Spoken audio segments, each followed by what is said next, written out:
Enquanto se prepara para enfrentar o Cruzeiro pelo Campeonato Brasileiro, o Internacional organiza suas questões para anunciar 2 reforços para a lateral direita, Nathan e Brian Aguirre. O Inter se organiza com o Lanús pelas formas de pagamento e algumas outras questõezinhas para poder anunciar oficialmente os jogadores como reforços para Roger Machado. No Conselho Deliberativo, uma treta envolvendo o que diz mais ou menos ser uma falta de transparência por parte da gestão com os conselheiros de uma multa de R$100 mil causam um alvoroço no Parlamento Colorado. Mas o time de Roger Machado para enfrentar os mineiros no estádio Beira-Rio e o papo de D'Alessandro com Gabriel Carvalho. A gente vai falar sobre tudo isso, então tu sabe, fica comigo depois da vinheta.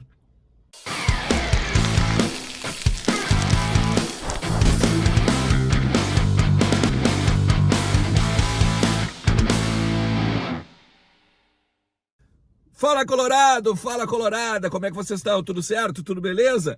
Bora falar do Internacional e atualizar as informações do nosso clube e entender um pouquinho do que está acontecendo no CT Morada dos Quero-Queros, nos corredores do Beira-Rio e, por que não, no CT Parque Gigante, porque a partir da semana que vem o Internacional já retorna para ali a Edivaldo Pereira Paiva e começa a treinar no antigo CT, no CT que foi inundado pela cheia, né, que assolou o estado aí nos últimos meses, uma reforma de R$1.300.000 para questões administrativas, para questões de futebol e principalmente, né, cara, o Parque Gigante poder ser usado pelo sócio colorado. Tem muito pra gente conversar aqui nesse conteúdo. Fica comigo até o final do vídeo, deixa o teu like que ajuda pra caramba o meu trabalho. Eu já tô na correria no sábado pela manhã, cara, não adianta, por isso que eu tô gravando aqui no carro, mas o teu compartilhamento também é muito importante. Lembrando sempre que a KTO.com é a minha parceira aqui, ela te dá 20% de bônus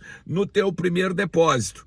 Basta tu, no comentário fixado aqui tem um link, basta tu fazer o teu cadastro, botar o teu primeiro depósito, que automaticamente a partir desse link aí, a partir do cupom Ernest, tu vai ganhar 20% de bônus, beleza? Gente, vamos lá, tá? Cada vez mais confirmando que o Roger vai mudar o time no ataque, com o Valência indo para o banco, o Rafael Borré sendo a referência no ataque, a linha de 3 com o Gabriel Carvalho, o Wesley e o Tabata. O meio campo a gente ainda está na dúvida, né? Se vai Maia com o Fernando, se vai Maia com o Bruno Henrique, se vai Fernando com o Bruno Henrique. Enfim, 3 posições ou 3 jogadores para 2 posições. O Vitão também é uma incógnita na questão se ele joga com o Rogel, se ele joga com o Gabriel Mercado. Também 3 jogadores para 2 posições. E do lado direito, lado esquerdo, o Bernabé com o Bruno Gomes, tá? Rocher sendo no gol, né? Obviamente. Só que o seguinte, tá? Eu acho que é importante a gente destacar alguns bastidores desse time e desses últimos dias do Internacional lá no CT Morada dos Quero-Queros. A chegada do D'Alessandro, ela tentou arejar o ambiente, né? Não que o ambiente estivesse tensionado ou que os jogadores estivessem brigando e tudo mais, não é essa a questão, mas é trazer uma pessoa nova, trazer um cara com a representatividade do D'Alessandro, também novas ideias, novas conversas, novas risadas também, por que não dizer, né? Faz com que a coisa mude um pouco de figura, né? E aí tem uma conversa que me contaram que eu acho que é interessantíssima a gente pegar e entender. É uma conversa do D'Alessandro com o Gabriel Carvalho. Não foi algo assim de minutos, de horas e tal, né? Mas foi um toque, né, que o D'Alessandro deu para ele no seguinte sentido. O D'Alessandro chegou na quinta-feira, recebeu né, a palavra do presidente Barcelos, do vice Bisol e tal, e aí depois ele começou a falar com alguns jogadores, Alan Patrick, por exemplo, que ele já tinha trabalhado em 2014, o próprio Mercado também, que ele jogou agora, né, na última passagem dele, jogadores que ele já conhecia, jogadores que conheciam ele e tal, e aí em um determinado momento ele passa pelo Gabriel Carvalho. Gabriel Carvalho, só para vocês terem uma ideia, ele fez 17 anos agora, semana passada. Um dia depois do dia da conquista da primeira Libertadores do Inter, dia 17 de agosto, tá? E daí, tu imagina, cara, Um guri que tá na base do Inter desde sempre, um guri que é porto-alegrense e colorado desde sempre. Deve ter torcido pro D'Alessandro, deve ter tido o D'Alessandro como exemplo em diversas questões do futebol. Chega e olha assim, né? Dá de cara com o seu ídolo, deve ser algo importantíssimo, né? E daí o D'Alessandro chegou e chamou ele e disse assim: como é que tá a tua transição pra base? Da base pro profissional? Tu tá bem? Tu tá te sentindo tranquilo? Tu tá com a cabeça principalmente boa, né? Porque o D'Alessandro é um cara muito mental, né? O D'Alessandro gosta muito de botar a mente, né, na parada junto, não só a questão física, técnica e tal. E aí o Gabriel Carvalho, de uma forma bem tímida, ele é extremamente tímido, né?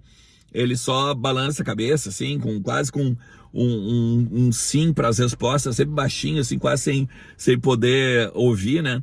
E aí o D'Alessandro olha bem para ele e diz assim: tu pode contar comigo. E aí o tu pode contar comigo, eu acho que é importante na carreira do Gabriel Carvalho, né? Porque ele já tem o assédio, por exemplo, da Europa, do Arsenal. Tem outros times que eu vou trazer para vocês também, que também já estão de olho nele. O Inter tá tentando esconder, vamos dizer assim, a expectativa que tem em cima desse guri na questão de finanças, mas eu tô tentando descobrir e vou trazer para vocês aqui também nos conteúdos, tá? Então, quando o D'Alessandro fala isso, é quase como se tu chancelasse uma espécie assim, ó, tu não vai passar dificuldade enquanto eu estiver aqui. Vou te proteger, vou te cuidar. A gente sabe a importância que tu tem, mesmo tu tendo 17 anos, mesmo tu sendo um guri recém-chegado aí no profissional.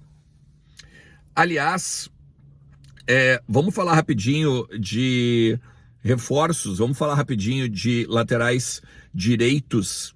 O Inter vai anunciar o Natan e o Brian Aguirre. Aliás, eu quero só dizer para você o seguinte: a informação que eu trouxe ontem sobre o Lanús ter complicado e tal, em nada muda a informação anterior que eu tinha publicado. O Inter já fechou com esse jogador. A ressalva que eu estava fazendo no vídeo de ontem não era que ele não estava fechado. Ele está fechado e o Inter vai contratar esse jogador. A ressalva que eu fiz foi que a maneira que tinha sido fechado, o Lanús bateu o pé e quis mais dinheiro. Daí o Inter foi lá e rebateu o pé. É quase um truque e retruco.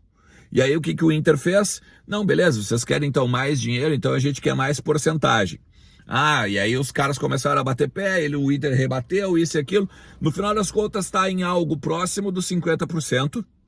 E a compra de mais porcentagem de direitos econômicos lá na frente. E aí eu vou acreditar a galera da Revista Colorada, eles têm 25%, tá? Que é obrigado a comprar depois. Lembra que eu tinha falado ontem que até o Lanús tinha dito: não, porque daí se ele atingir X jogos, vocês compram mais, isso e aquilo. Então ficou esta obrigação. Eu não tinha a porcentagem, o pessoal da Revista Colorada tem, que são 25% a mais depois, tá? Bom, eu já falei do CT, eu tô olhando para baixo aqui porque eu fiz uma listinha, tá, de assuntos que a gente tem para falar aqui. Então o CT do Parque Gigante foi, tá? Segunda-feira o Inter volta para lá, 1,3 milhão a reforma lá. E eu quero falar de vocês do conselho agora, pra gente encerrar. O Conselho Deliberativo do Internacional montou uma comissão é uma comissão especial para falar do endividamento do clube. E a partir disso, ela é presidida pelo Alexandre Chaves Barcelos, que foi vice-presidente eleito da gestão do Marcelo Medeiros. É um nome forte no movimento intergrande. Eu não duvido que ele seja, por exemplo, alçado a um dos nomes que vai poder concorrer à presidência agora em 2026, tá?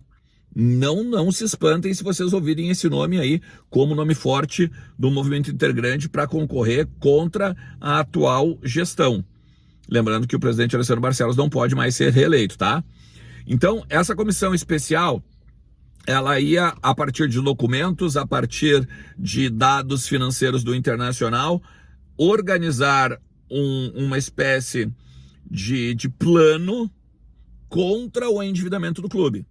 Que até agora não diminui, pelo contrário, né? O Inter diminui juros com as instituições, mas ele continua com dívidas e tal, né? E crescendo o endividamento. principalmente de longo prazo.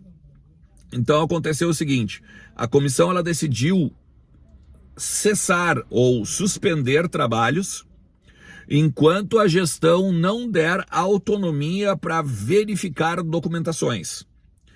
E aí aqui eles falam sobre falta de transparência da gestão.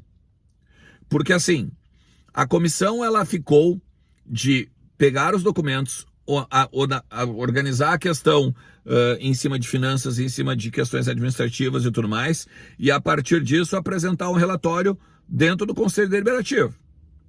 Só que o presidente, segundo a nota que eles publicaram e que eles enviaram para os jornalistas, é o seguinte: o Alessandro Barcelos, o presidente, e o CEO do clube, o Giovanni Zanardo, exigiram que os conselheiros que estão atuando na matéria assinem uma cláusula de confidencialidade. Nesse ponto, beleza, até tudo bem. Mas, porque são documentos estratégicos do clube, né? Mas existe um porém. A cláusula de confidencialidade imposta aos conselheiros tem previsão de multa no valor de R$100 mil. Ou seja, vamos supor assim, ó, o conselheiro X da comissão fala com o conselheiro Y que não é da comissão. Olha, tem uma questão assim, assim, assim. Por exemplo, o conselheiro Y, ele é um especialista em finanças. Daí esse cara Y, por exemplo, comenta com alguém dentro de casa, chega num jornalista, o jornalista publica, por exemplo. E aí cada um, então, da comissão paga 100 mil, porque não quer dizer que foi o especialista que eles consultaram, né? Foi alguém da comissão que vazou. Ou seja, eles não querem que vaze informações de finanças e de administração do Inter. E aí, a partir dessa multa de 100 mil, a comissão, então, né, especial, que trata do endividamento do clube, decidiu suspender as suas atividades até ou mudar isso, né, ou acharem alguma alternativa aí para a questão. Não te esquece que se tu chegou até aqui e tu tá precisando de dinheiro, a Mais Ágil pode te ajudar. Em menos de 24 horas, eles conseguem fazer saques do teu fundo de garantia. Especialistas nesse tipo de procedimento. Aqui no comentário, na verdade na descrição do vídeo, tem o link para tu trocar uma ideia com a Mais Ágil. Valeu? Forte abraço, gente. Bom sábado. Tchau.